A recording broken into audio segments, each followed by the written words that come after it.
What's up, YouTube? It's Eric, a Lions fan here. Thanks for clicking on this video. And in today's video, guys, I'm going to do a recap of the Notre Dame-Michigan basketball game, the NCAA tournament. I wasn't able to watch the game. I went over to my buddy's house and shot the shit with him, and his wife made molasses cookies for me. And I'm a big molasses cookies fan, so I went over and I had just a couple, wink, wink, nudge, nudge. So I'm just doing a recap of the game since I did one for Michigan. Or Michigan State. I thought I should do one for Michigan. So anyway, guys, let's go ahead and get started here. I'm just going to go off of MLive here, what they have to say here on their MLive report. I'm going to go off of the second half here. Now, the first half, they jumped out to a 41-29 lead, and it looked probably pretty comfortable by just the first half stats. And I guess it kind of went into self-destruct mode here now.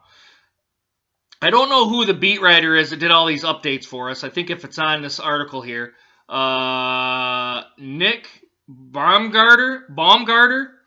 I think he's the kind of the person that was down over in Brooklyn, excuse me, for the basketball game.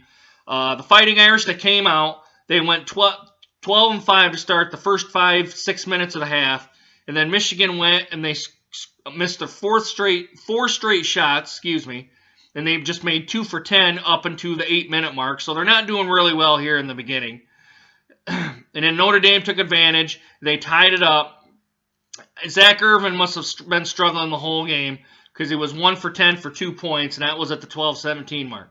Then they go on to another 4 or 5 minutes, 8-13 mark, and they go almost 5 minutes without a point, and then they fall behind by 3 points for the first time all game. I don't know if it kept going back and forth during that point, but then Notre Dame starts to take over here, guys. It's 64-59 with 3:01 left, and kind of the wheels start falling off, I guess.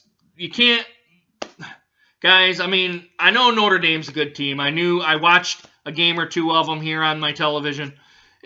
You can't go in spurts and not make a basket, like 5 minutes. You cannot do that against a good team like Notre Dame. I know Notre Dame's a good basketball team because I've watched them before. There's stuff wrong with Michigan right now. LeVert was hurt for probably more than half the season. Maybe 60% of the season, 65%. Then you got Spike Albright, which he called it a career because his back and his hips were hurting too bad, even though the surgery he had, so he called it a career. So there's two of your main people that are gone, and then you've got the rest of the supporting cast. Plus, you don't have a big man. Plus, you don't defend very well, and you don't rebound the ball very well. So that's a recipe for losing, and I'm surprised that Michigan, at least to me, based on the whole entire season, I'm surprised that they made the NCAA tournament, or they made it at least to the play-in game. I thought that the NIT would be better for them. It would get them more basketball experience as a team. They would probably advance a little bit, get some experience, kind of get them ready to go to the NCAA tournament the following year. So, but I'm not going to complain here too much, guys. They need a big guy, and they need to rebound, and they need to play better defense.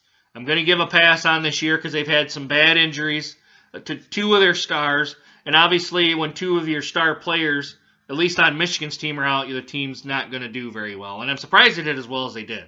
But anyway, guys, go ahead and do like, subscribe, comment. Let me know what you guys thought of the basketball game. I wasn't able to watch it. Like I said, I was over at my buddy's house eating molasses cookies. But anyway, I'm going to go ahead and end it here. It's getting on almost 1 in the morning. So anyway, guys, I'm going to wrap it up here. I hope to see you guys again soon. Deuces.